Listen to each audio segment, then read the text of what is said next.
Good morning. Happy Sunday. We are talking generational trauma. That is a big topic. A lot of people don't understand it, and it's very simple. Very simple. It's learned behaviors that have been passed down through the family and accepted as normal behaviors. Very toxic, very dangerous, very unhealthy patterns. One of the most common that I see in my practice is parents who are narcissists. Parents who live vicariously through their children, who push their kids beyond reason, who bully their children, tease their children. They will pick on a child till that child cries, and then they'll get mad at the child for crying. And it's horrible to watch that. Nothing the child does is right, ever. You could have made an A on a test, you should have made an A+. It doesn't matter what you do, it's never enough. You can never please them. You will never, ever get their love. As hard as you try throughout your entire life, you're striving for their love and acceptance. And honey, you're not going to get it because they don't have it to give. Dealing with a narcissist, living with a narcissist is horrible. Every day is torture for the victim, and it is a victim, and that victim may be 3 years old. That victim may be 10, they may be 30. It doesn't matter to the narcissist. You are their whipping boy. And it never gets easier. I mean, on their deathbed, they will have you in tears, not because they're passing, but how dare you come to them dressed the way you're dressed? You know I don't like that cologne. Look at your hair. Oh my God. Have you ever combed it? It doesn't matter. They're going to find something to nail you on because that's what they do. They are reactive abusers. They say hurtful things to get your reaction because that reaction feeds them. And if there's a crowd, they're going to play to the crowd. They want everybody behind them, cheering them on. If they say something hurtful to you and somebody else says, oh yeah, look at that. That's what they want. They want everybody to turn on you because that builds them up. That builds their self-esteem. It's very sick and it's very twisted. And I think that's one of the worst generational traumas because someone will come to me and they are an adult. They are beaten down. They have all kinds of issues, getting along with others, not being promoted at work, and they don't understand what the hell is going on. They have toxic relationships. They keep getting involved with the wrong people. What is going on? What am I doing wrong? And so I sit down, get them comfortable, and let them feel safe. And I'll say, well, let me talk about let's discuss your childhood. Oh God, my childhood. I said, well, tell me about your parents. And they will. Tell me about your grandparents. Same story. At least one of the grandparents will be a narcissist. And that parent, their parent, learned from the grandparent how to do this. And in all likelihood, the grandparent learned it from their parent, the great-grandparent. Generational trauma. So the parents are abused throughout life, then they have kids. That's how we do it in my family. Don't tell me how to raise my kids. That's how I was raised. There's nothing wrong with me. Really. In my private practice, I do not believe in finger pointing and casting blame. We will bring it to somebody's attention. I will bring it to the client's attention. This is what is going on. In your life, this was your norm. So, take a breath. It's a learned behavior. If it's a learned behavior, honey, you can unlearn the behavior. So that's what we're going to do, unlearn the behavior. But that's always one of the top, probably 4 or 5, is a narcissistic parent. Other generational traumas are physical violence. A parent may hit the other parent or partner. They may hit the kids. They may hit the pets.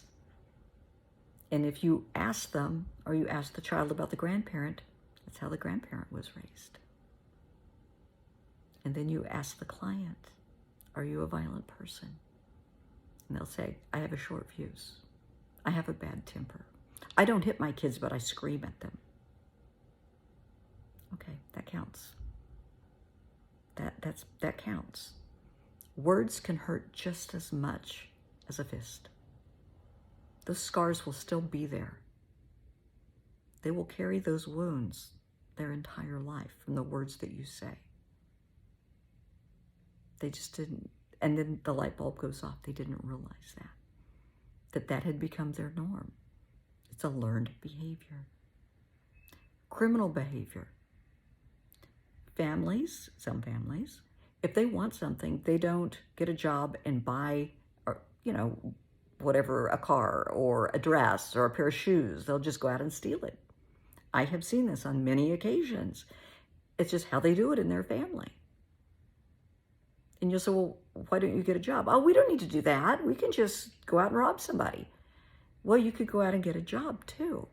And you would be amazed how you feel when you buy this instead of taking something that isn't yours.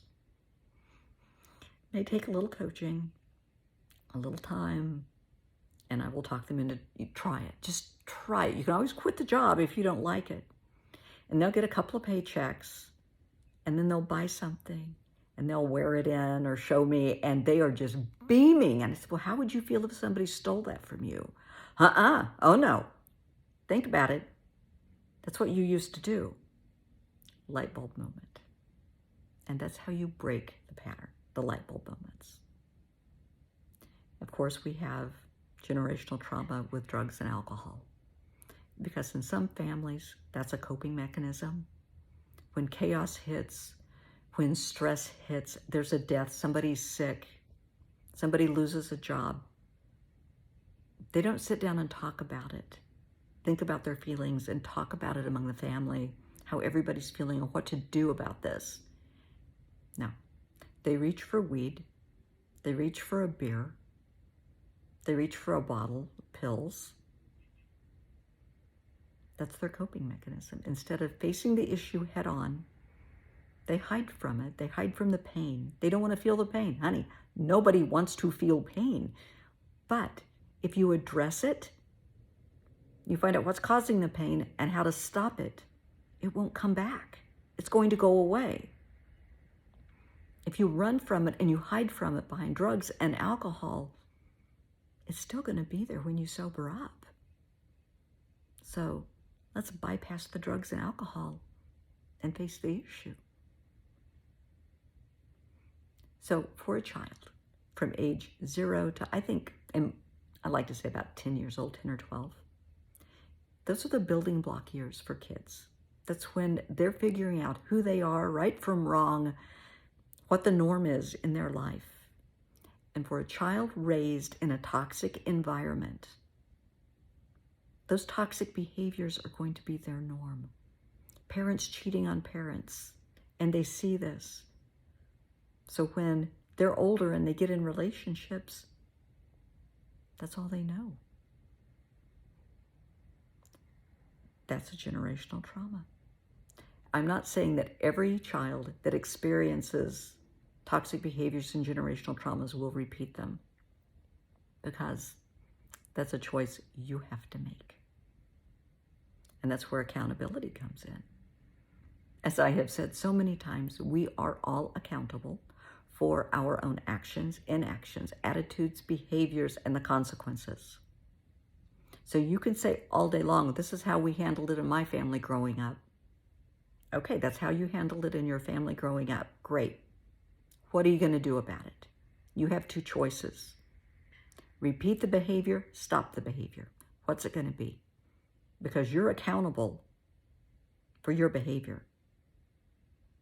They're not holding a gun to your head saying, rob somebody, beat somebody, take these drugs. That's your decision. You're accountable for that. You're accountable for those consequences. So if you break the patterns, the toxic behaviors, the generational trauma, you break that chain, you're responsible for what comes after. You're responsible for having a happy, healthy life, for your kids having a happy, healthy existence. That's pretty cool. That is pretty awesome. It takes a lot of courage. You have to be a brave soul to break these chains. It can be done. I have hundreds of success stories that we have done this. But you have to want it. You have to know that you are worth it, your family is worth it, your kids are worth it. But that's your decision, isn't it? Let's try to think about it. Reflect on your life. To me, it takes 10 minutes. Have a cup of coffee and think. Was I raised in a toxic environment? Were there excessive drugs and alcohol? Were my parents smoking weed all the time? Was there violence? Were people in and out of rehab, in and out of jail? Do people get pissed off and just walk out and you don't know if they're coming back in an hour, if they're coming back in a week, or if they're coming back at all? Because they just left. There's no call. You don't hear from them. Are you going to repeat those behaviors? Think about it. Reflect on your life. Ask yourself about your parents' lives, if you can. Know if it's generational trauma. Do not go pointing fingers at them saying, oh, my life is your problem. It's all your fault. No, it isn't. Because you have the choice to change. That's in your power. You have all the power. Make the change. Change your life. Change the lives of your children. The decision is yours. Generational trauma can stop with you.